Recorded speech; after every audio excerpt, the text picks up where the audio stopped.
Hi guys, it's Michelle, your virtual athletic therapist. Here we're going to talk to you about why does my therapist always ask me to move? Well, movement is very important when it comes to assessing the body. Quite often I'll have my clients go walk down hallways so I can see how they're moving as they're walking functionally.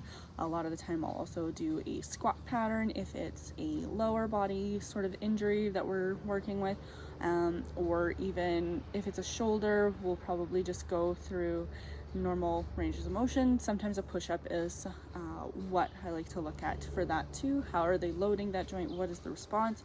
Stuff like that. So why do we have you guys move? Your body tells us a lot about what is going on. If you're talking about that low back pain that's maybe been going on for a really long time and you just feel like something's stuck, chances are you are loading that side a little bit more because that joint is stuck. And likewise, if there's an area of significant pain, the body might shift away from that to avoid creating more of that pain stimulus, because the body is very, very smart and can readjust on the fly pretty quickly.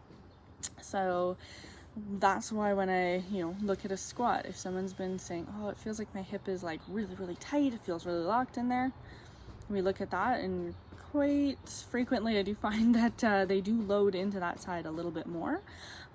Likewise with back pain, if I have them go and do like a deadlift position or that squatting position, chances are they're avoiding that side because they don't want to increase that pain. So that's where the body is very smart and can trick you into developing these compensation patterns that just stay around for long periods of time. It's because your body is trying to adjust to that change. So if we look here at Billy Bones, so say hello to him, that was your guys' vote, his name is Billy. If we, let's say, roll the ankle, that ankle goes in. Not quite like that, but give him some credit, he's plastic, so he doesn't move the way that we normally do. So this guy goes in. What can happen is stuff can go up to the knee, or it can go up to the hip as well. And some of those bones in there, like you can see, there's quite a few bones that are within that foot. So if they shift, there's going to be a shift in some of the muscles, being tighter or weaker, stuff like that. So body is very smart. So that is why it's important to watch you move. If we're just constantly adjusting things in a passive manner, we might just be adjusting things forever and ever and redoing that same spot. So the question that we need to ask is, why does that keep happening? That's why it's important to watch you move, is because that gives us why you're moving in a certain way, and then we can go ahead and help correct those and make adjustments along the way for what is going to be tolerated and what you need. So everything that we generally like to do, or that I like to do, is look at those movement patterns, what needs to be fixed, do a little bit of a change, because we're not going to do everything in one session, because that's just not going to happen and your body's maybe not going to respond to that much change. So we want to make one change, see how that fixes from beginning to end.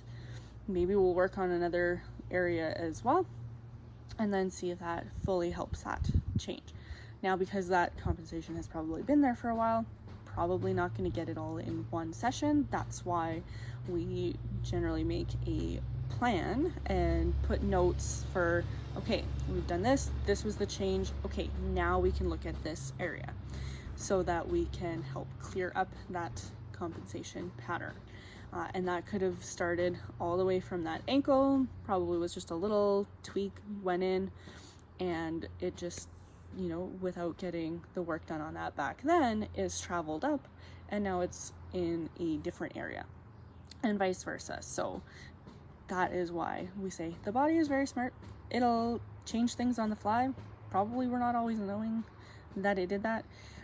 So if you're struggling with something that came on and you're not really sure, because you're like, oh, I didn't have a specific injury, likely because it was a buildup of a few things that have now led to this one thing. So don't be afraid if your pain changes a little bit as well. That just means we're getting to that root cause. So I hope that helps you understand why we're always having you move and do things. So if you have any other questions, please let me know. Otherwise, feel free to like and subscribe. It would be nice to see you around, and you'd get notifications for when I make a new video.